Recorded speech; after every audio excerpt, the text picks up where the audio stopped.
GTC ရဲ့ Diploma in English for Young Learners Program ကမြန်မာနိုင်ငံမှာမိဘတွေရဲ့ထောက်ခံချက်အများဆုံးရရှိထားတဲ့ YLE အင်္ဂလိပ်ဘာသာသင်တန်း program တစ်ခုပဲဖြစ်ပါတယ်။ဘာကြောင့်လဲဆိုတော့ GTC မှာတက်ရောက်လိုက်တဲ့တမမီတိုင်းမှာအင်္ဂလိပ်ဘာသာစကားနဲ့ပတ်သက်တဲ့တိုးတက်မှုတွေကိုမိဘတွေကိုယ်တိုင်တွေ့မြင်ခံစားရလို့ပဲဖြစ်ပါတယ်။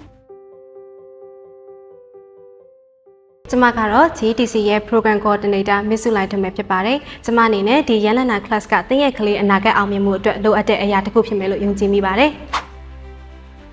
ကျမတို့ရဲ့ Diploma in English for Young Learner course မှာအသုံးပြုပေးထားတဲ့ course book တွေကတော့ကမ္ဘာကျော် Cambridge University နဲ့ Macmillan Publisher ကနေထုတ်ဝေတဲ့နိုင်ငံတကာအဆင့်မီသင်ရိုးညွှန်းတမ်းတွေကိုသုံးစွဲပေးထားပြီးတော့ phonics, vocabulary, listening, speaking နဲ့ interactive activity တွေအပြည့်ပါဝင်ပါတယ်။ကျမတို့ရဲ့ teaching style ကတော့စာလို့အလွတ်ကျမှတ်ရတဲ့ပုံစံမျိုးမဟုတ်ပဲ activity based ဖြစ်တဲ့အတွက်ကြောင့်တမမီလေးတွေကအာရုံစိုက်မှုအဖြစ်နဲ့သင်ကြားနိုင်မှာဖြစ်ပါတယ်။ဒါ့အပြင် group work, storytelling နဲ့ presentation တွေပါဝင်တဲ့အတွက်ကြောင့်ကလေးလေးတွေကမိမိကိုယ်ကိုယုံကြည်မှုတိုးတက်လာမှာဖြစ်ပါတယ်။